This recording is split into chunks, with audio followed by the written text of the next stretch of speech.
Begin the current Daf Masechta Shabbos Daf Yomi. Shiur is co-sponsored by Kalzich and Yecheskel, Torah Anytime, and Daf HaChaim.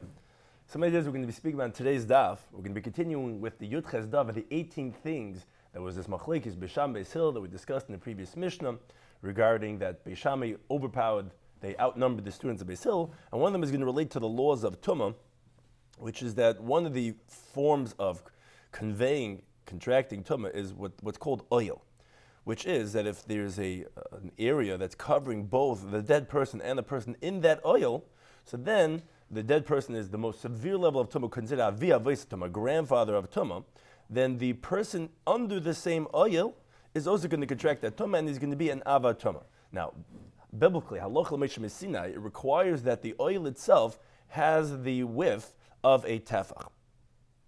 Now, however, we're going to see that's going to be part of the discussion regarding the Gzeira, even if it's less than that of a tefach. Additionally, we're going to be speaking about making food susceptible to becoming tummy. Regarding solids, they cannot just become tummy; they have to come in contact with one of the 7 types of liquids to make it tummy, which one of them is that of wine, as we're going to see in today's daf.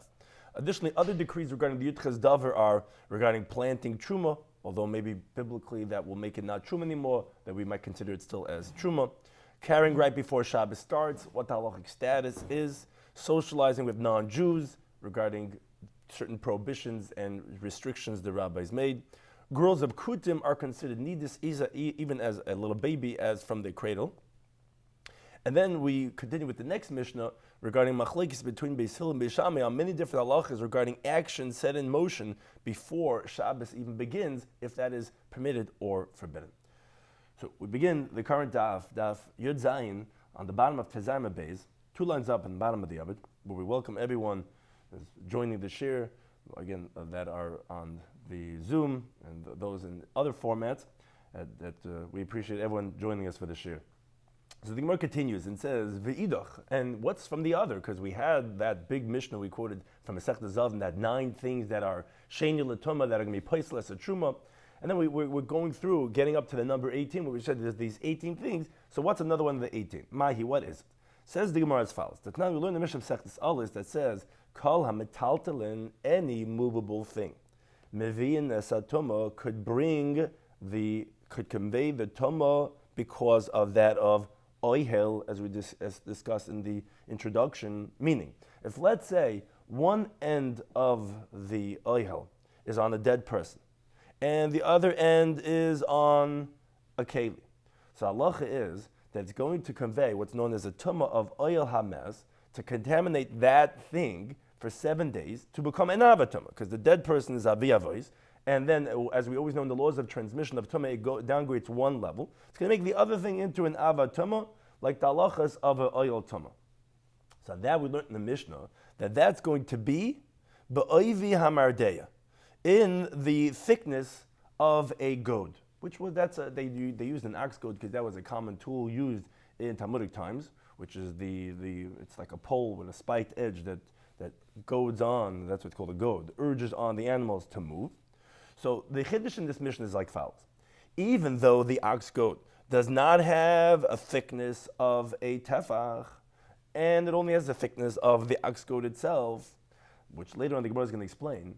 What that means to say is its circumference, what's called its hekif, is that of a tefach. Meaning to say, if you took a thread, the length of a tefach, that's how much it would take to get around the ox goad itself, which is actually only the thickness of the ox goad is actually only a third of a tefach. Biblically, again, you have to have a width of a tefach. You're having a third of a tefach in the width of the ox goad.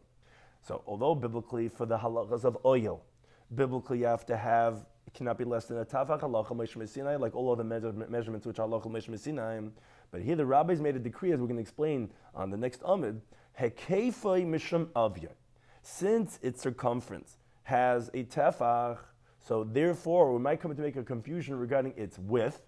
So although if it has a hekef of a tefach, it means say its width is only a third of a tefach. You take this pen, so let's say this is like the ox goad, it's a third. It's not enough to bring, if let's say you're holding on one end, and then on with the mess, and then on something else, to bring the halachas of oil, because only the third of a tefach, but we might come to confuse with that of something that actually has not just a circumference of a tefach, but actually a width of a tefach.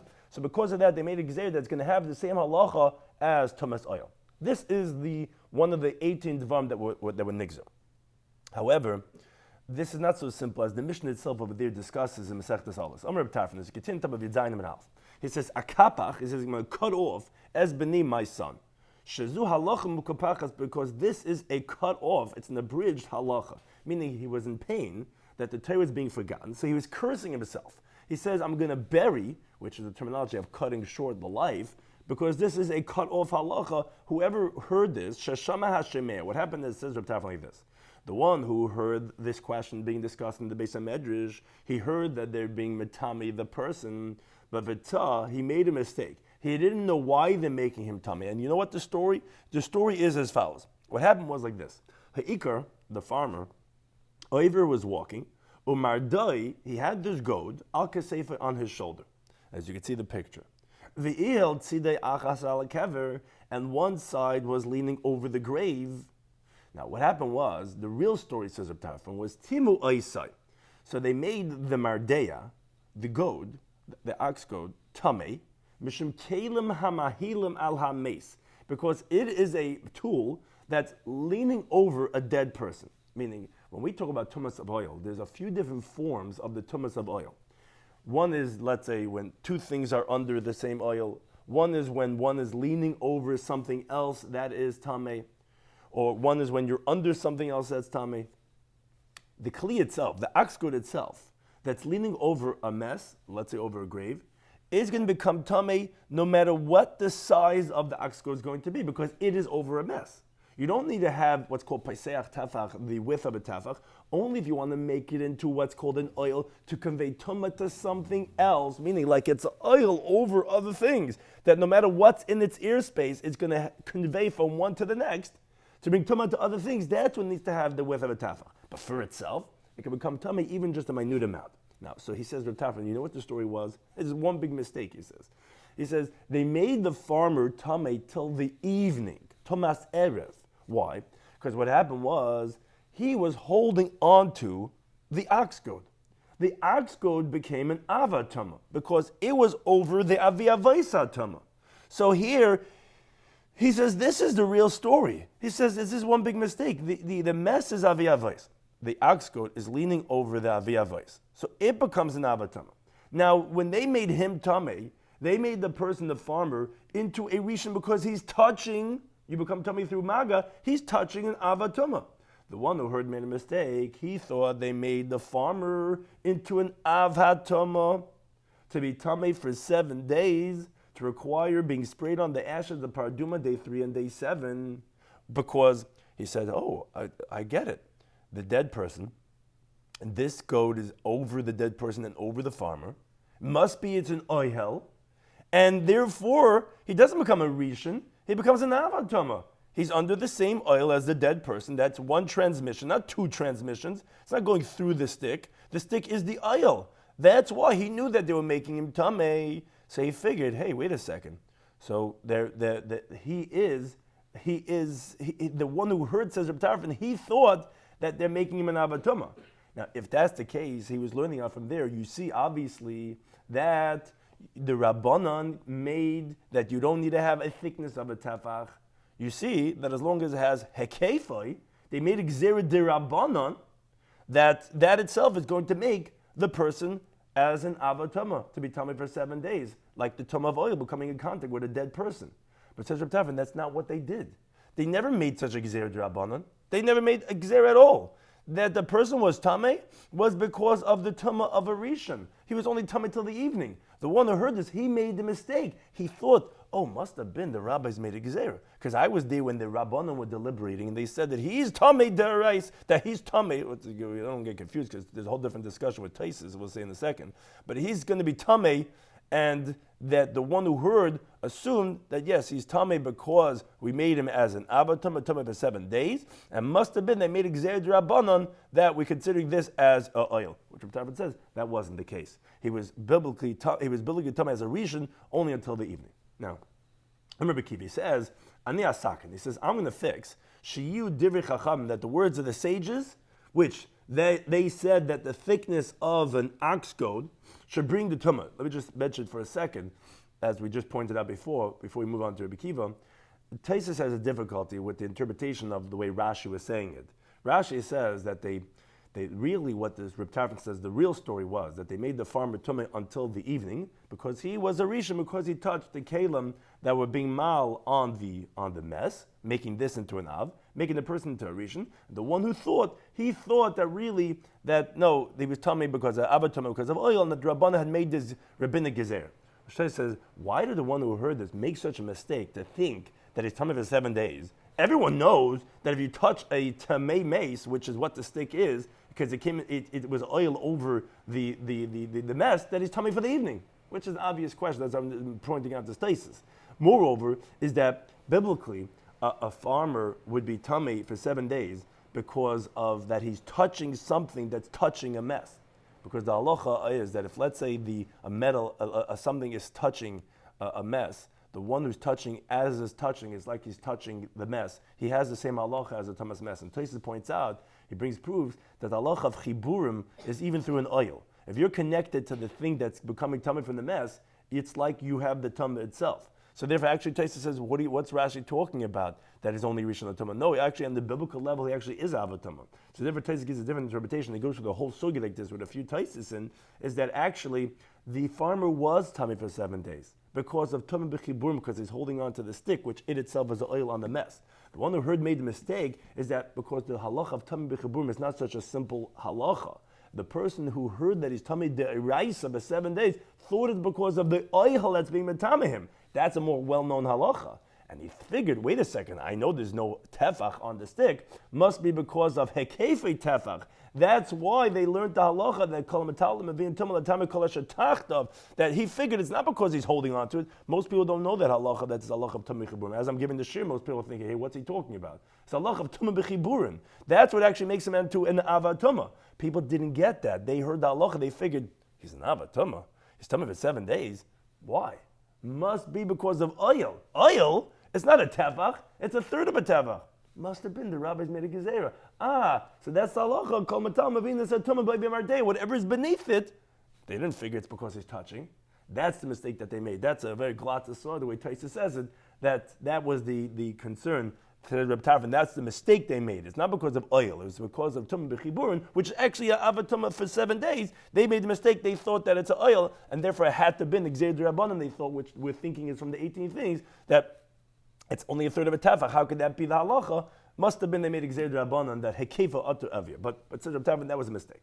On that we continue. Rabbi Kiva says, Ani Asaki says, I'm going to fix shiur divrei chacham. The words of the sages that they say that if it has the thickness of an oxgoad, it does bring a tumah, meaning even though it's only a third of a tefach, that kayam and that it should be standing, that it should be fulfilled. How so? He says as follows. It's a specific case because he agrees to Reb Tarfon's point. It says shiur kol metalan, that all movable items should be meviin es tumah, that it should convey tumah, that it brings literally tumah to require. Again, we're going with Rashi's opinion that really biblically there is no halacha of avatum over here. He really was just a rishon, but still to require he should be sprayed rabbinically, because Rabbi Kiva is agreeing to Rabbi Tarfon, but he's still sustaining the gzeira that we're mentioning here in the Mishnah. For example, in the following case, ala adam shenoisi oisen. It's specifically the person that's carrying the ox goad. That there, as we mentioned, that even Rabbi Tarfon agrees that biblically he's going to have the halacha of Thomas Maga. Like we said, Rabbi Tarfon agrees to the fact that he's going to be a rishon l'tumah. Even Rabbi Tarfon agrees that the mess is aviyah v'isatuma, and the stick is oil over it is an avatuma, which could be transmitted through oil, and then the one who's touching it is an avatuma of a rishon. Now, but we said that the person's carrying it, he'll be tamei ba'oivi mardeya, with the thickness of an ox goad, to be tamei for the tumas of oil, yes, rabbinically. Why? But like we said, why should we make this gezerah? That's what Rabbi Kiva explains, because of it, as we're going to shortly clarify and say it in the Gemara, of a kefoi mishum avir, which is, since you have to biblically make him into a tumah d'oraisa, to at least require, even according to Rabbi Tarfon, hair of shemesh to sundown. Now, he didn't touch the dead person. Like we said, he's just touching the stick. The problem is people are going to think, wait a second, why are you making him tamei? And this is the gezerah part. That, yes, that was the story. You're right, says Rabbi Kiva Rabbi Tarfon. This was the story. The problem is, but people are going to know that you're making him tamei. They're going to think the reason why you make him tamei, they're not going to realize why it is. that because he's only tummy till the evening. Again, that's what Taisa has difficulty with Rashi. But they're not going to know why you make him biblically tummy. They're going to think it's because of oil. Oh, and wait a second, because of oil. Wait a second, but it only has a circumference of a tefach, not a thickness. And since you're not going to make him tummy for 7 days, this is what Rabbi Kiva says. This is actually the problem. He says this is why they made the gzeira. If you're going to only do the way Reb Tarfon said the story was, no, the one who heard the story knew it. To the contrary, that's why they made the gzeira. If we're going to keep it according to the biblical law, and we're going to say, okay, you're only tummy till the evening, the one who's going to see this is going to think, wait a second, till the evening? But wait, that was an oil. He was carrying it over, and he was under the same canopy as the mess.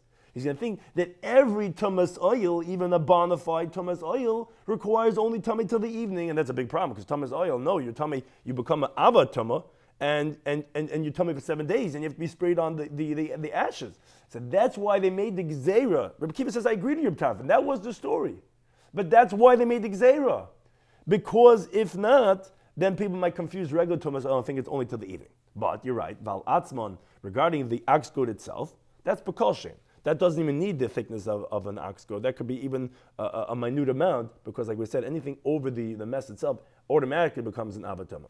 But Val Shar or the Mekim, this is where Reb Kiva agrees to Reb Tarfon, so to speak. But regarding other people or vessels which are not touching the ox goat, and then let's say there's an object over here. Make an object. Some type of object over here underneath. So then, yes, Rabbi Kiva says, I agree to you that since there would be no tumah at all over here, because it's not touching, and there is no tumas oil because it doesn't have the thickness of an ox goat, then I agree that it's only b'peisech tefach, only if the thing leaning over it would be the thickness of a tefach. So then, only then would it become tamish. Rabbi Kiva is qualifying the halacha of the Rabbanan, that although Reb Tarfon is correct in what he said was the mistake, it wasn't the mistake. It was exactly for that reason why they made that it should have the tumah of oil for 7 days, because even though it's really not, it's really only a rishon, but people might think it was because of oil, and to avoid that problem, since we're making him tameh, we're going to make him tameh for 7 days. You're right, says Rabbi Kiva. Other things underneath it are not going to have even rabbinically a tumah. What do you mean? Didn't we say it has rabbinically a tumah of oil? No, it's only for him. People are going to see him being tameh only for one night. We had to let you know that no, he's tameh for 7 days, because you might think it was why we make him tameh is because of oil, and then you're going to think oil is only for one night.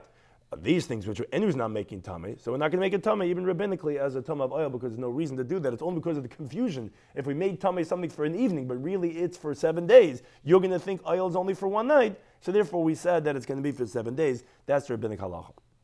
Now, V'amar B'yanai, which we were saying all along at the Gemara, he comes to explain this halacha. He says, Mardei Shamru, this ox goat that we're talking about, that conveys tumah to the one who's carrying it, that he's tumah for 7 days, rabbinically, as we just explained from Rabbi Kiva, qualifying this one of the Yutches Dvarim that would made the Gzeira, Ein ba'av your tefach. Its thickness is not a tefach, because if it would be a thickness of a tefach, then it would be oil midaraisa. We wouldn't need an Gzeir Drabanan. That would be biblically that it would be an avatama for 7 days. But v'yesh be'kefer tefach, although it does not have a thickness of a tefach, its circumference is a tefach.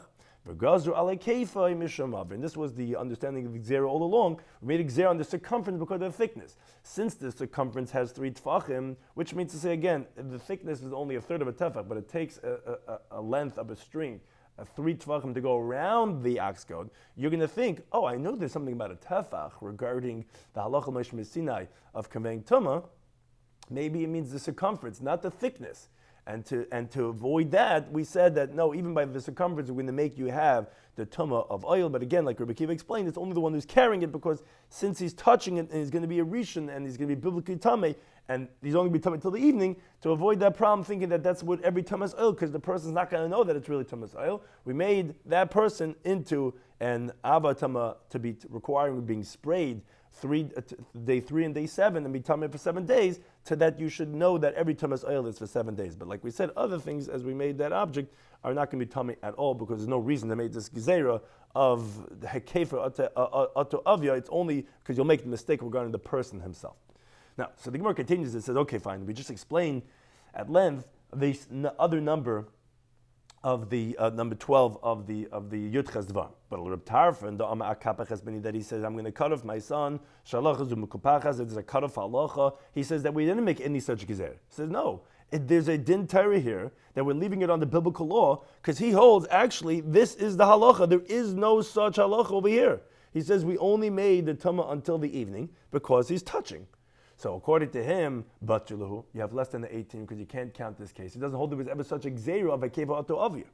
So Rav Nachman Yitzchak, he says, you're right, Av benois kutim, nidis marisasin, also that the Kutite girls are considered menstrual nidis. From their cradle, that same day they made the gzeira, which we explained this halach on the previous daf, and as the Gemara explains, so beidach, regarding the prior case on the previous daf, regarding putting vessels by underneath a gutter, and you forget it there. If that's considered Mayim Shuvim, Svirli Reb Tarfon holds Kirem Meir that holds that it is also one of the 18 things. So therefore, if you remove this case of the Tumas of the Evim Ardeya, and you plug in the case of the B'nai Kutim, which you only need according to those who didn't have the case of Reb Meir of having the bowl underneath the pipe, which you said those who don't have that, what do they have? We said they have B'nai Kutim.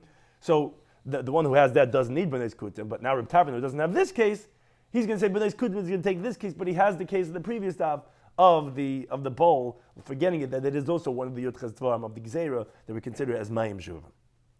Continue.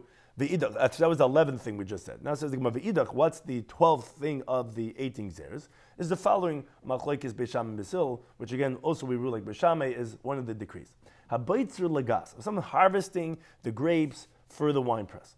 Shammai, he says, Huchsher, says the grapes become susceptible to tama, because since when you're harvesting, there's going to be juice spilling out of the grapes.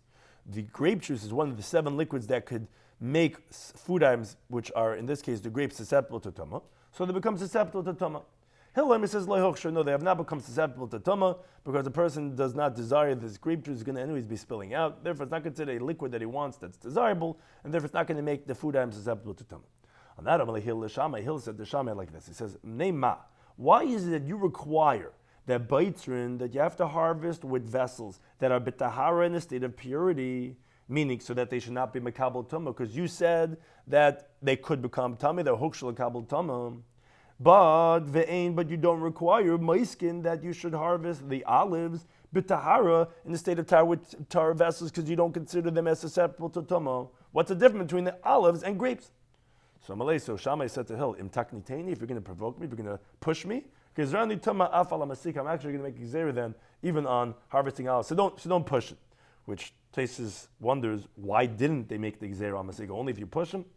So Taisus says, because, as we'll see, all the reasons that the Gemara is going to say why we made this gzeira regarding the grapes do not apply to olives. Like, for example, we'll see one of them is maybe we're going to go ahead and make the container pitch, which is not going to let the juice drip down, so then you're going to want that juice. By olives, that first juice is called mayil. Mayil is not considered a beverage, so it wouldn't be considered anyways one of the 7 liquids to be matami the olives anyway. And Taisus also explains all the other reasons also wouldn't be applicable. Therefore, he didn't make the gzeir. But he's like answering, he says, "You push me, I'm going to make it there too." But al kaponim, Shammai says that there's a halacha that they're hukshli kabel tumah by the grapes and not by the olives. Now, natzu cherv bebeis hamedrash, they stuck a sword in the Beis HaMedrash. Amma, they said, Hanichnis yikanis. Whoever's going to come in, let him come into the Beis HaMedrash. Vayotze al yotze, whoever's going out should not go out, because they wanted to take a stand and make a tally and see who the halach is going to be like, because they're going to count who's the majority. And that day, Hill was subservient. He was sitting in front of Shammai, like one of the students. And that was harsh to the Jewish people, because Hill was the Nasi. But he was so humble, and here he was being subservient to Shammai, like on the day that the golden calf was made. But, says the Gemara, because of Shammai the Hill, Shammai and Hill, they made the gzer because Hill was subservient and Shammai won. And they made this halacha of that it's hochshel kabatama. But they did not accept it from Shammai and Hill. And the reason why I have to say this is because we're saying it's one of the Yotchas Davar, which we point out in the previous daf, is not Shammai and Hill with their students, because they only disagree regarding 3 things, and although in this case too, we said it wasn't counted because Hill was subservient, but then the students came along, and because they made the gzer, they accepted it, and this is one of the Yotchas Dvarim that we make, that the grapes are hukshel kabel tumah from the grape juice that's spilling out when you're harvesting the grapes. Says like my timer. What's the reason? Like we mentioned before, why should be huksher? But the person doesn't even want the liquid dripping out because it's going to spill out of the baskets. It's not going to help anyway. So what's the reason? So Amar Zeiri, Amar B'chanin, the Gemara gives a few different interpretations. Interpretation number 1 is gezer, it's a decree. Shema yivtzireno b'kupos tameis, because you might harvest them with baskets that are tummy. Which what that means to say is that the tumah of the vessel what the wording is mechashva. It gives a significance to the liquids to make the food item susceptible to tumah. Why? Because since the tameh and the hechsher comes at one time, meaning the fact that whatever comes in contact with that basket is mitameh, so that gives a significance to the liquid because it's becoming tameh from the basket. Its tumah is also considered a significance, and therefore that's considered like as if you have a significance to it, which is like a desire, and therefore that is machshir the solids. Although generally the halach is only it's a liquid if we want it, but here it's a liquid because it's becoming tameh. So since it's becoming significant by its tumah, that considers significance that it's going to make the food item into a hochshir to mekabel tumah too. Now, says the Gemara, Hanich leman da'ama, that's only good according to the one who says kli tameh, a tameh vessel. Chayshiv mashkin, it like signifies the liquid to make the food item hochshir mekabel tumah inside of it, even though you didn't desire it, you didn't think that you want it. That would work out very well. According to the one who says in kli tameh chayshiv mashkin, a tameh vessel does not give the significance to the liquids to make it into a mashka that's going to be machshir food items. So Mike remember, then you're back to the question: what are you going to say? You can't say that it's because it's of you might come to do it with a tameh kli, because even the tameh kli is not going to make the liquid into a liquid to be machshir because you don't want the liquid. So what are you going to say? So Elam Ziri Amr B'chanin. This is the second interpretation. It says Gezerah, it's a decree. Shema Yivtzerena, maybe you might harvest Bekufes Mizufafes, with baskets that are lined with pitch. Now, since in this case it's not going to drip out because the pitch seals the basket, so then you do desire when the grape juice comes out, because why are you harvesting it? Lagas, for the wine press. If you're doing it for other things, you might not want it, because let's say doing it for raisins, then there's no desire for the liquids. But if you're doing it for the wine press, you want the juice that's dripping out. Now, generally, you don't care for it because anyone's going to drip out. But when it's lined with pitch, you want it. So because of that, you might come to do it with a basket lined with pitch. And then it's going to be hochsh l'kavatama. We said always that's the gezerah. Why we said that in general, when it's being harvested for the gas, we consider the grapes as hochsh l'kavatama. Rav Amay gives a third interpretation. This is gezerah, it's a decree, mishum, because of the clusters that ha noishchis. Literally means say that are biting each other. Which means to say sometimes when you're harvesting the clusters of the grapes, you have clusters that are like very tight one on the other. So when you come in to separate them, so you squeeze out some of the liquid in the grapes as you're pulling them apart.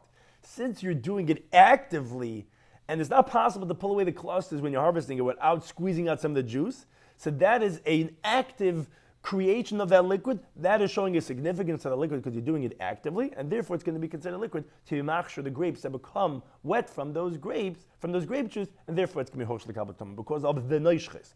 Or fourth interpretation of Nachman Rabbi Barabui says for a different reason. And the concern is because sometimes a person could go to his vineyard.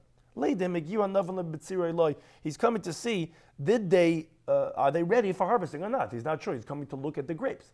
He's going to take a cluster of grapes to squeeze them out, to see what does it look like, what's the quality. It's going to sprinkle on the other grapes in the vicinity. When you're harvesting, you say, looks good, let's wait a few days, let's wait an hour, whatever it is, and it's still going to have some liquid that's moist on it. So because that you might come to do this, that you're checking it and then squeeze it out. And then the other grapes have some of that moisture of the grape juice on it. With that you want it, because that you wanted to check. So since it still has that moisture on it when you're harvesting, so we're concerned in all situations, anytime you're doing it, the harvesting lagas, that it's going to have the tumah of the grape juice that you squeezed out a day ago, let's say, on the grapes, and now you're harvesting, we're going to consider those hochsh l'kavatama because a day ago you squeezed the grapes, which you did desire because that you wanted to check for the quality, for quality control, and therefore we said that whenever you're b'itz lagas, Shammai says, and then Beis Shammai says that it's hochsh l'kavatama, and that's one of the 18 things that we made a gezerah. Says the Gemara v'idach, what's number 13 of the 18 things? So Amar, as we continue to Amid Beis, Tavi. This was the name of the person. Rishba, he was a hunter where he would spread out traps to capture wild animals and birds. Amar Shmuel, he said the following halacha name of Shmuel. Says, also gidulei truma, the growth of truma, which is, let's say, somebody takes truma and he plants it, even something that the seeds totally disintegrate, like grain and legumes, so even the actual thing is not here anymore, which biblically that should be totally nullified and shouldn't be considered as truma anymore. that rabbinically they said this, there was a gzera, was considered truma. On that day, on the 18, the things in that one day, they made the gzera too. Says the Gemara, my timer. What's the reason that we consider this as rabbinically as truma? So Rabbi Shloimy says gzera, it's a decree. What's the decree? Mishum truma tahira biyad Yisrael. If let's say a Yisrael, a Jew, he has to separate truma and give it to the kohen. Generally, it's around 1/50th of his grain. Now, what happens is he's going to become stingy. He's not going to give it to the kohen because that's a lot of produce. So he's going to plant it, nullify it from the halacha of truma, and then he could eat it because it's not truma anymore. So they made a gzera. They said no. Even the growth of truma, although biblically it's chulin, we consider this as truma so that the Jew, the Yisrael, should give it to the kohen because it's not going to help you anyway. Even the growth is still going to be truma. However, Amar Rabbi disagrees with this. He says, wait a second. If you're suspecting regular Yisraelim for this idea, then they would not separate truma in the first place, meaning they would, because they would make the midst of a truma, they would do just one kernel of wheat from the whole pile of wheat. Like Shmuel, as we're going to quote right now, says that that's what you can fulfill your halacha of truma. For the fact that he did separate, let's say 1/50th, obviously he's not suspect, and therefore we don't have to make that the geduli truma would be like truma. As the Gemara says, Rabbi says, Yisrael, even the since it's possible for him to be Mekayim as Allah of Truma, with one kernel of wheat. Kaddish like Shmuel says, but V'loi covered, he didn't do this, he made regular Truma. We obviously do trust him. We wouldn't have to make a gzera that if he plants the Truma, that, we're not going to make a Truma, and then we're not going to make a Chulin, we're going to make a Truma because, you might come to not give it to the Kayin. If you didn't want to give it to the Kayin, you would take just one kernel. Why would you be separating so much Truma? So obviously they cannot be the reason why I made this gezerah. Rather, gezerah it's a decree. Mishum truma tameya biyad kohen. Because if a kohen has truma, if it becomes tameh, he's not allowed to eat it. Now, what's he going to do? So he could use it to, let's say, use as fuel to cook his food. That's a real waste of truma food. What he's going to do is he's going to plant it. If you plant it, it loses its status. So then it becomes by regular chulin. That's great. He had all this quantity that got ruined. I'll just plant it. The problem is they made a gzera that it should retain its original status, which is not just going to be truma, it's going to be truma that's tameya. Why do we say that it's going to remain like that? Why can't we give him this good idea of planting? Because we're concerned, Dilma Mashi Legabe, he's going to hold on to it until it's time for the planting. You can't just plant whenever you want to. The problem is, then, but also de takala, it's going to come to a stumbling block because he can't plant for another 7 months. He's going to keep it in the closet, and then he's going to get hungry one day, he's going to come to eat it. He's going to eat it, but it's tameh. So therefore, to avoid that, we says, no, that's not going to help you. Don't hold on to this, because even if you're going to plant it, it's still going to be truma tameya. And then he's going, okay, forget it. I can't even do anything anyway. He's just going to burn it right away because he doesn't want it to be a stumbling block. Because if we let you plant it, that it should be chulin, you might come to eat it in the state of tumah. This was one of the yutches davar. Now, says the Gemara v'idach, what's number 14 of the 18 things? So Amr B'chia Barami Mishmei Uli says, also the following halacha. If it's getting dark for someone on the road on Erev Shabbos, it's about to become Shabbos, the halach is Noisin Kisei Lanachri. He can give his purse, he can give his wallet to a non-Jew, which that itself is a chiddush, because generally we're not allowed to give something to a non-Jew to do that's going to be done on Shabbos. Additionally, part of this halacha is, as the halacha is, both these halacha lamaises, you're not allowed to carry it less than dalar amas. I mean, generally, if you carry something less than dalar amas, you really didn't violate the malacha b'tzah. We don't let you carry it even less than dalar amas at a time. The halacha requires that you give it to the non-Jew. That was decreed on that day, that you may give it to a non-Jew and that you may not carry it less than dalar amas at a time. Really, you're not allowed to do that, but because we're concerned that if we don't let you, you're going to become overcome, you're going to come to do malacha deraisa. So that was the gezerah that we said you're allowed to give it to a non-Jew to carry it in that day. That was also one of the yotchas davar. V'idach, what was number 15? So Amar Bali Amar Avimi San Besa, which was the name of the place they were from. It says Piton, the bread of an idol worshiper, V'shamnon and their oil, V'yenon and their wine, U'benoiseyan and their daughters, which the Gemara Nabay Dezar asks, their daughters. How could this be one of the yotchas davar? But to marry a non-Jewish woman is actually deraisa to have relations. So the Gemara there explains it's talking about regarding yichud. That really yichud, the biblical halacha of seclusion with a woman, is only with a Jewish woman. But Shamin Hill came along and they made the gzera on even that of a non-Jewish woman. So that's what it means. And their daughters, regarding yichud being secluded them, kulan miyutches davarhen. They're all from the 18 things, meaning they're all considered as one gezerah. Meaning, as we're going to shortly explain the Gemara, they made their bread forbidden because of their oil because of the wine because of the daughters because of Avodah Zarah, but they're all one. They're all considered as one thing. But basically the idea is that the Rabbanan were worried that we socialize too much with them, it could lead to forbidden relationships, so they made all these things as one of the Yud Ches Davar. Now the Gemara has the final tally and says like this. Hanicha l'Reb Meir, we understand according to Reb Meir, that he counted on the previous daf, when you put a vessel beneath the pipe. According to him, you have 18 things. What's the 18 things? So we start off the 18 things, if you recall, when we went to the Mishnah, we quoted Mishnah Masechet Zavim, that counted, first we thought it was 10, but we disqualified full yom because that's a biblical halacha.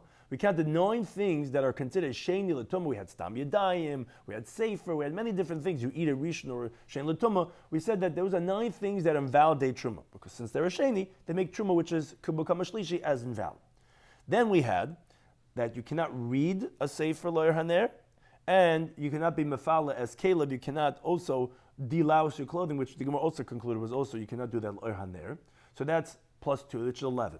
So you have 7 left. So you have the case of the tzinar, that's going according to Reb Meir. If you put the vessel and you forget it beneath the pipe, that it's considered mayim shuvim. You have the mardeh, which we discussed on today's daf, that if you have the ox goad, that although it has only a thickness of a third of a tefach, but its circumference is a tefach, we're geyser atu if it has a real thickness of a tefach. We had the benais kutim, like we said, that they're nidus marisasan, because they don't consider this halacha, and they mightn't be. We have the case of Boitzel Lagas, which we said that it's going to be Machshel Kabul Tumah. We have Geduli Truma that we just mentioned, that we consider that as Truma. We have giving your wallet on Erev Shabbos when it's about to get dark on the road to a non-Jew. And then you have Pitin B'Shamnon of the Akum, that's forbidden. That's 7. So we have a total of 18. That works according to Reb Meir, but Reb Yossi, according to Reb Yossi. So then, according to him, that he does not consider the halacha of the previous daf of forgetting the vessel beneath he said that Basil did not capitulate. Actually, that's still considered as the machlekes, and it does not count that at one of the Yud Ches Davar, so Shiv Tzrav, and there's only 17, not 18.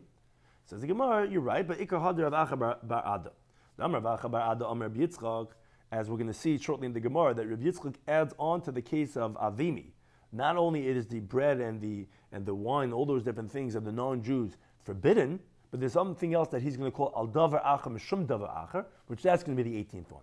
First, it's going to go back and really repeat basically what Avimi said. Why did they make the bread of the non-Jew forbidden? Because you might come to partake of their oil. And Val Shamnan, why did they make the oil forbidden? Mishum yenim, because you might come to partake of their wine. So first the Gemara asks, first of all, on this gezer, which we already mentioned as number 18, but now for this opinion it's only 17.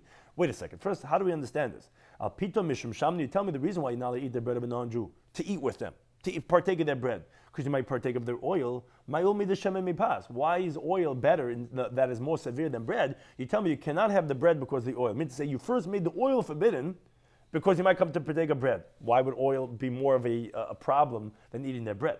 And the Gemara amends the teaching, and this is actually halach l'maisa, gazu al pitim b'shamnon. They made a decree on eating bread with them and their oil, which is forbidden, mishum yenon, because of their wine. Now, wine, everyone knows, is much more, could bring to much more closeness. So therefore, that was forbidden because of the wine. But it wasn't that oil was any more. It was bread and oil together was because of the wine. Val yenon, and regarding the wine, which as Taisa explains, that why we have more stringency regarding the wine, which we even have an Isser Ba'anah than the oil and the bread. So Taisa brings in the Rivah, it's because wine is Mesamech Lakim Ba'anoshim, and they used to use their wine for libations, even not in front of the Avodah Zarah. Since they had to make it forbidden because of their daughters, as we're going to shortly say, so they gave a certain stringency. They literally gave the wine like Yayin Nesach, because sometimes they would pour it, even not in front of the Avodah Zarah. So again, it's more severe, and it's even Asa B'Hanah. Va'yenon, and this is actually halacha, that the wine of a non-Jew is forbidden, mishum b'naisehen, because of their daughters. Like we said, that the daughters, one's not allowed to be secluded with them. So because of that, they made the wine forbidden. And because of the wine, they made the bread and the oil. So essentially, it's all considered as one gezerah, but it's because we don't want to have them, as we said, to be socializing with them. So we don't, and the reason is ultimately for this next thing, but therefore they made the daughters forbidden. But we don't want you to daughters, so the wine could lead to daughters. But also bread and oil could lead to wine. So he said that no bread and oil, because it might lead to wine, which might lead to the daughters, which Valban is saying, why they make the daughters forbidden, that you cannot be secluded with them, is Mishum Davar Achar, is because of something else, meaning regarding idolatry. The reason why you're not allowed to have a relationship, meaning to be secluded with the non-Jewish girls, is because it might lead to Avodah Zarah, because they're going to say, oh yeah, you want to get to know me? Come to my church, come to my Avodah Zarah. Because of that, we say not be secluded with them either. Now, this is the number 18 that we said according to those that don't hold, like Rabbi Yossi of the previous daf. The oid gazer, there's also another gezer, says Rashi, that va'al davar achar, on something else, which is not mentioned over here, v'shom davar achar, because of something else. So it's like, what's this other thing that's because of something else? So Amar Rav Nachman Yitzchak, he says, gazer al tinik nachri. They made a gezerah regarding a non-Jewish boy, shemetame beziva, that he contaminates as if he's a zav, even if he's not a zav, even though he does not have any discharge from his male member. They made him like he has a tumah ziva. Why? Shalei tinik Yisrael ragul. That's as we mentioned in the previous daf. The Jewish people are very concerned about the laws of tumah. They wouldn't want to become tummy. If you tell me the non-Jewish child is a zav, the Jewish kids are going to stay away from him because they don't want to become tummy. And that's why we made him into ziva, so that a Jewish child should not be accustomed to hang around the non-Jewish boy, because we're concerned b'mishkav zacha, that it might lead to homosexuality, and to have intimate relationship with that boy. To avoid that's how the non-Jewish boy might be with the Jewish boy. So we said that he's considered as a zav. That was the 18th thing. Says Gemara, if that's the case, that's another gzera. So Meir nami tishri havin. So according to Meir, who already had 18, this other one makes it into 19. Says Gemara, we mentioned number 8 and number 9, which are the last two from the 9 things we mentioned all the way originally in the Mishnah Masechta Zavim. The food items and the vessels that became tummy from a liquid, they're considered as one because really, essentially, they're the same thing. They're both becoming tummy from a liquid that became tummy. Now we said there's a difference simply because a food item could become a sheni and a vessel could only become a rishon. So we had to say that their tummy liquids are from something higher because of something higher than that. Because one could become tummy from a zav, which is an avatama. One could become, which was regarding the kalim. One could become tummy from a sheretz, which is an av, and therefore even if it became tummy from yadayim. But the point is, they're the same idea that since there's a liquid that could make it tummy in the biblical level, so therefore we said rabbinically it's also going to be considered tummy, even though it really cannot make it tummy. It's essentially the same idea, and therefore according to Meir, those are counted as one. So therefore, according to him too, we're going to have the number 18, and those are the 18 things that we mentioned in the previous Mishnah, which that takes us now to the next Mishnah, which the Mishnah is discussing, is it permitted to begin doing a malacha deraisa before Shabbos, which will become completed during Shabbos. So that's where we begin the Mishnah. Beishami Amrim, which again continues the theme of the previous Mishnah, which we were discussing the laws of Erev Shabbos, now going into actually maybe that if it might be permitted on Erev Shabbos or not. We have this many different cases, essentially the same machlokes Beishami Sel.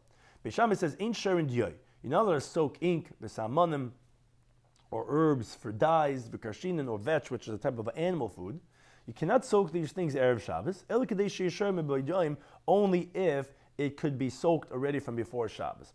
And that is the primary malacha, that what it was doing, it was done from before Shabbos, only then. Basil say it's permitted, if you put it into the water from before Shabbos, it's okay. Similarly, they say, you all put in bundles of flax, which was combed flax. They would put it into a pot, into the oven to make it white, which that was the malacha of Malaban. You cannot do that, only becomes heated from before Shabbos. Only then, if it's already like primary, the malacha was done before Shabbos, as we'll see in the Gemara, there's actually a machlokes regarding Beis Shammai's opinion. Why can you not do a malacha Erev Shabbos if it's being finished on Shabbos? Which that leads us into the great halachic debate regarding Shabbos clocks, regarding doing something on Erev Shabbos that's going to either happen on Shabbos, or regarding if your kalim could do a malacha on Shabbos, which is one of the primary interpretations of machlokes Beis Shammai. So Beis Shammai says you can't do it unless it was already done from before Shabbos, like in the case of the flax, if it was heated from before Shabbos. So too, neither can you put the wool into the dyer's vat, only if it absorbs the dye from before Shabbos. But again, Basil permits you to put it from before Shabbos, even if it's going to be absorbing the color of the dye all Shabbos long. It doesn't make a difference because you already did your activity from before Shabbos. So to Bishamar, they say, in person mitzudes, you're not allowed to spread out traps for chaya, for wild animals, for eifais, and for birds, for dogim and fish. El kadeshi tzaydim b'yom, only if there was enough time for it to be trapped from before Shabbos. So then you did the malacha before Shabbos. But Basil says, no, it's permitted. If your activity was done from before Shabbos, it's okay.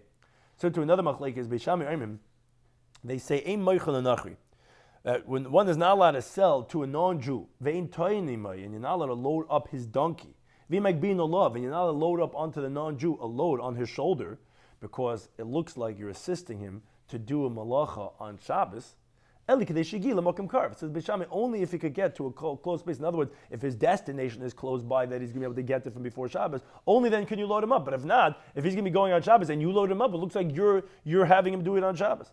Beis say no, it's permitted. So the Beis Shammai, they say a nice and ovis la'abdin. I'll give hides to the tanner. Neither can you give your garments to the non-Jewish laundromat, to the launderer, to the cleaners. Only if they could do it from before Shabbos. But if not, then you're having him do it on Shabbos. But it will cool, like we said, in all these halachas, and this is actually halacha l'maisa. Beis Hillel and Matir and Beis Hillel says it's permitted. Im hashemesh, with the sun setting, meaning as long as the sun is still there, you're permitted to do it, which Taisus just interestingly brings a very important halacha in the laws of Amir La'akim, which regarding are you allowed to go ahead and hire a non-Jewish contractor? Could he build for you a property on Shabbos? Is that permitted or forbidden? That's part of our Gemara's discussion regarding that. I didn't tell him to do anything, and he's doing this work. Like you're allowed to give it to the cleaners, and they could do their work on Shabbos. What's the halacha? That's a big debate here, brought in Taisus. Now, as a continue top of Yud Chesem and Aleph, Amar B'Shimon Gamliel, he says, Noigin Hoyu Beis Abi says, in my father's household, their custom was Shayinoistim Klei Loven, that they would give their white clothing, which is more difficult to clean and therefore needs 3 days. So they would give it l'kayvus nachri to the non-Jewish cleaners, shleisha yom k'ayim l'Shabbos, 3 days before Shabbos, because they were stringent like Beis Shammai. They had to have that the malacha that you're giving had to have been done from before Shabbos. So therefore they would only give the cleaners on Tuesday, so that Wednesday, Thursday, Friday it could be done, because they held, and to be stringent like Beis Shammai, that you can't give them something that would have to be done on Shabbos. Now, but the Mishnah concludes, both Beis Shammai and Beis Hillel agree, shetoinin, that you're allowed to load up the olives in the koiris beis habar, in the beams of the olive press, and the grapes, the igule hagas, in the circular planks of the wine press, because like Rashi says, they wouldn't press it the way ours are done. What they would do is, they would have these heavy beams that would be weighing down, and you had these igulim, you had these circular planks, which would be having the grapes in the middle. And Beis Shammai still both agree that you could load these up from before Shabbos, and the liquid could be dripping out all Shabbos. Now, the Gemara on the next daf is going to ask, why over here does Beis Shammai not disagree? Why isn't this the same thing, that malach of schita is being done all Shabbos? So the Gemara explains, because even if you would do this on Shabbos, it would not be a chiyuv chatas of a deraisa. Why? Because when do we say that squeezing out olives and grapes is a av malacha? As the Gemara says later on Daf Kaf Gimel Lama Beis, that's by olives and grapes which were not crushed at all from before Shabbos. So then, if you do this on Shabbos, that would be what's called mefarik, which is a derivative of the malacha of dash, which you're removing something from the place where it grows. That's what dash is threshing, is removing something from its source. But here, they don't put the beams on top of the olives until they first grind them down in a mill first. And same thing by the grapes. They would first press them with their feet. So actually, even without the beams, the liquid would drip out of it by itself. It just wouldn't come out as efficient as it is right now. So therefore, that's not similar to the malach of dash, because it would come out anyway. And therefore, both Beis Shammai and Beis Hillel agree. Beis Shammai agrees that you're allowed to do this from before Shabbos, because even if you did on Shabbos, that would not be the malacha deraisa of libel of echatas. Some ideas we spoke about in today's daf on Shabbos Daf Yud Zayin was continuing regarding explaining what are the 18 things that we made the gzeira on that day. So he said that all movable items, Tais explains why we say specifically movable, that they convey the tumah, even if it has just the thickness of a mardeya. Now, we're saying it's going to bring it for the locha of tumas of oil. Now, we said for tumas of oil, generally, you need to have a thickness of a tefach. A mardeya does not have a thickness of a tefach. It has only its circumference as a tefach. So why did they say it's forbidden? Because they made a gzeira on the circumference that has a tefach because of the thickness if it had a tefach. So though here it's only having a third of a tefach, but since it has a tefach in the circumference, you might come to confuse it with that of the thickness, which has a tefach, which would be biblically tumas of oil. So therefore, even though the ox goad only has a third of a tefach, but the circumference is a tefach, we said that it's going to commit the halach of tumas oil. Now, Reb Tarfon says, wait a second, the one who heard this made a mistake. He says, you know what the story was? You had, is there any way to make this pointing thing? I don't think so. Okay. So you had the story was you had a farmer that was walking, and he had an ox goad on his shoulder. One end of it was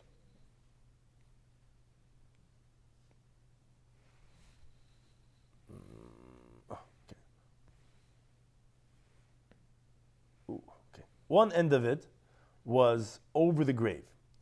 Now, they said the farmer's tummy. Now, why? The truth is that the mardeya itself is even tummy, even if it has a minute amount. So therefore, that became an avatuma. The farmer was touching, so he became a rishon. The truth is, he was only tummy till the evening. The one who saw this halacha thought that he's tummy for 7 days. Oh, why? Must have been Tumas oil. And therefore, he made a mistake thinking that anything that's beneath the mardeya is tameh because of oil as an avatuma. That was the mistake, says Reb Tarfon. That wasn't the case. Like we said, the case was he was tameh because he was touching. He was only a rishon. That was the mistake that he made. Rabbi Kiva answers, he says, no. You're right, that was the story, but it's still a real gezerah. But only for the person that's actually carrying it. For him we made this tumah of oil. Why? Since da'iraisa, there's a tumah da'iraisa, that even Reb Tarfon agrees that it would be a rishon, but that would be only until the evening. But people might think that it's actually ol tumah mess, that meaning to say that they're going to think that the reason why he's tummy is they're going to think because of oil. Now, the truth is, really, he was only a rishon, only because he was touching the ox goad. But people are not going to realize that's why he's tummy. They're going to think he's tummy because of tummy mess. So therefore, midrabanan, they require that it has 7 days, so that they don't confuse that the reason why he was really tummy was because of touching the ox goad, making him into a rishon, and only tummy to the evening. They're going to think he's tummy because of oil, and because of that, since they're going to confuse and think that tummy oil is only for 1 day, so they said that this person should be tummy for 7 days. Then we continue with another one of the 18 things, which was habaytzel gas. Someone harvests for the wine press, so have machlekes Shammai and Hill. Does that make the grapes hukshel kabel tama? So he said, why would it make it hukshel kabel tama? It's going to waste, and he doesn't desire it, which that's the only way. Has to be what's called kiyutan. Eraser. What's going on over there? Has to be kiyutan. If you desire, but you don't desire it. So he said a few different interpretations. Either it's a gezeira because he might harvest it with kupas temeis, and that is machshavit, and therefore it's going to be machsharit. Or no, we're consider you might do it with that it's with pitch, and therefore it's going to seal it, and therefore you're going to want the juice. So therefore it's going to be makabel tama because you want the juice. Or we're concerned because of hanoishchis, because their clusters are tied together, which you're actively doing it, and it's not possible without schita, therefore that's going to be considered a significance on the juice. Or a fourth concern is you might come to check to see if it's ready for the harvesting, and then it's going to spritz on the grapes, and it's still going to be wet at the time of the harvesting, and therefore it's going to be machshel kabatuma. Those are the four interpretations of why we made it one of the Yud Ches Daber. Another one of the Yud Ches Daber is, we said that Geduli Truma is like Truma. Why? So the first interpretation says, because we're concerned that when the Yisrael has the truma, he's not going to want to give it. So therefore, we said, even if you're going to plant, there's still going to be truma. And that the second interpretation says, no, there's no such a concern. Because if he didn't want to give truma, he would just take one kernel, and he would be fulfilling his halacha. Why would he go ahead and separate it and then plant it? Rather, it's because of truma tameya in the hand of a kohen, who he has a tameh, he can't eat it, he's going to want to plant it. And now we said that no, it's tameh, it's not going to help anyway, even if you planted, and therefore he's not going to come to be nichshel by holding on to it and eating in the state of tameh. Another one of the Yud Ches Daber was Misha Echshelach B'derech. You give it to a non-Jew because we're concerned you might come to do worse things for the Malacha Deraisa, so you give it to the non-Jew. Another one was, we said that ultimately, as we explained it, was that the bread, we're not allowed to eat of a non-Jew because you might come to, and with the oil, those are one, because you might come to partake of their wine. And wine is more severe, as we said, because they would use it for libations too. And if you have the wine, you might come to be secluded with the girls of non-Jews, which what's the problem with that is you might come to do their avodah zarah. Now some say for the 18th thing is also a non-Jewish child, non-Jewish boy considers tamid beziva, so that it doesn't come that the Jewish boys hang out with him and have a problem about mishkav zachar. They went on to the halacha of the next Mishnah, that we continued of the theme of the previous Mishnah regarding doing malachas in the Erev Shabbos, and some possible atayim according to, because it's a machlekes Beishamai and Beisil. Beishamai says it's forbidden, and the Gemara will explain why he says these are forbidden, although they're all going to be malachas, as we can explain in the Gemara, essentially all of them besides the Miul Akam, that, and therefore you're not doing Erev Shabbos. What's the problem? We'll see that, but Beisil say they're permitted. And they are to soak your dye and the herbs and the vetch, that Beis Shammai says no, only, and that's what we're saying, if it requires Machlekes Beis Shammai Zil, Beis Shammai says that it has to be that it was soaked already from before Shabbos. The bundles of flax, Beis Shammai says it has to be that it was already heated up and already white from before Shabbos. Okay, and we're saying that the wool for the dyer's vat has to be that it already got the dye from before Shabbos, according to Beis Shammai. The traps have to be that it already trapped from before Shabbos. Selling to a non-Jew, loading up the non-Jew, has to be from before Shabbos, that he was able to get to a place that he could have gotten there before Shabbos. So to the hides to the tanner or to the laundromat has to be, and we said for white clothing is even longer, it has to be 3 days. It has to be that it could have been done according to Beis Shammai from before Shabbos. But again, Basil disagrees, and we hold like Basil that it could all be done even though it's right before Shabbos. Now, Beis Shammai agrees in the last case by the beams of the Beis Habad and the Gulei Agas that why are you allowed to do that from before Shabbos if it's going to be dripping out and squeezing out on Shabbos? This is because even if it was done on Shabbos, there would not be a chiv of chatas. Why? Because they would first grind it, and therefore the liquid would be coming out anyways by itself. So it would not be the malacha deraisa mafarik of dash. So therefore, Beis Shammai would agree in that case you're allowed to do that from before Shabbos. Thank you to any time for hosting us.